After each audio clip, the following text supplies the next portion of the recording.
Passer au peigne fin les projets de développement exécutés ou en cours de réalisation, évaluer les besoins prioritaires dans des secteurs clés tels que l'énergie, l'habitat, l'agriculture, la santé ou encore l'éducation. Envisager les perspectives d'une croissance jugée satisfaisante. La Côte d'Ivoire, du point de vue des structures spécialisées du FMI et du groupe de la Banque mondiale, se porte bien. Elle a notamment réalisé des progrès significatifs dans la mise en œuvre de son programme économique et financier.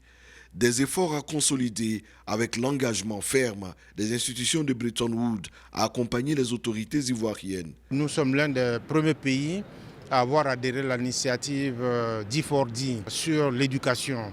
Le développement du capital humain aujourd'hui est essentiel. Donc ils ont estimé que la Côte d'Ivoire ouvre la voie à d'autres pays. On est cité en exemple sur les modèles de financement, mais également sur les modèles de développement.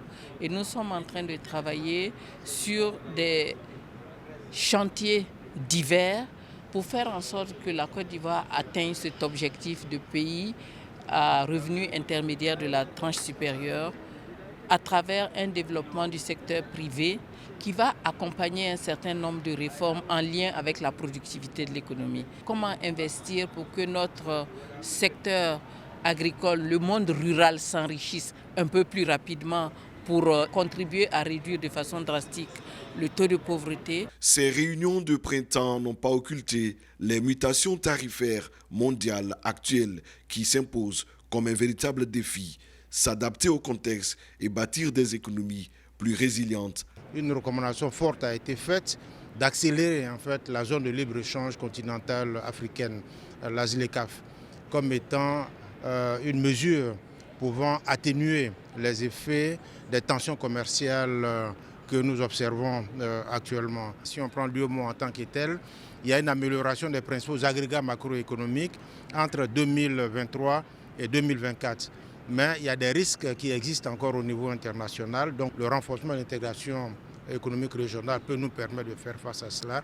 Une semaine chargée pour la délégation ivoirienne, un programme marathon mis à profit pour rassurer les partenaires au développement et présenter aux investisseurs privés les opportunités en Côte d'Ivoire.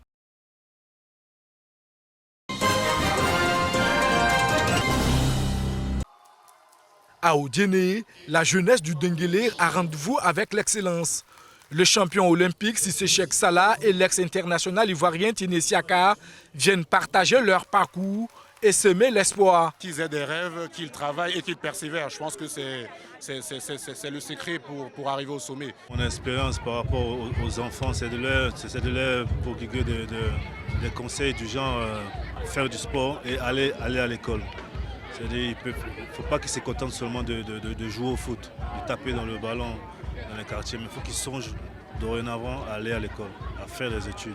Des échanges francs, des conseils précieux pour inspirer une génération. Vraiment, nous sommes ravis, nous sommes très heureux de voir Maître Cissé Cheikh Salah à Odjéné ici. En le voyant, ça nous donne plus le courage, plus l'envie de bosser, de devenir comme lui. Je suis très heureux de voir Tiné Siaka et je vais devenir comme lui demain. Parce que son parcours est inspirant. La rencontre se poursuit en mouvement. Démonstration de taekwondo, une masterclass entre passion et transmission.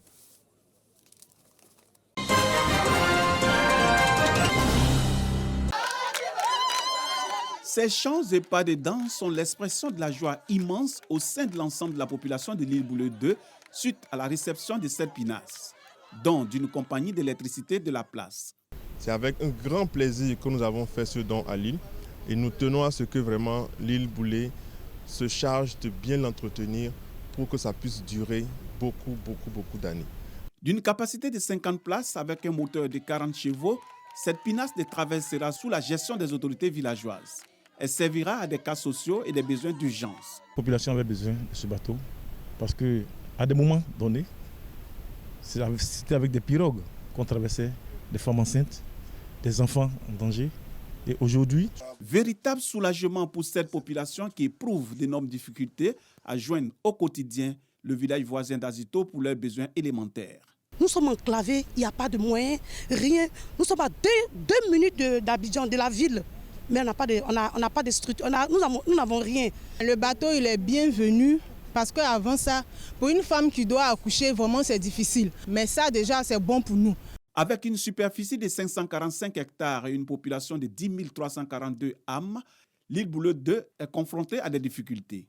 Aucun centre de santé, pas de collège, ni d'électricité et absence totale d'eau potable. À ce jour, la population de l'île Bouleau 2 a le regard tourné vers les autorités ivoiriennes pour une amélioration de leurs conditions de vie. La consultation populaire prévue par la préfecture d'Abidjan en vue de la légitimation du chef central des 3 campements constitutifs de l'île est aussi attendue avec impatience.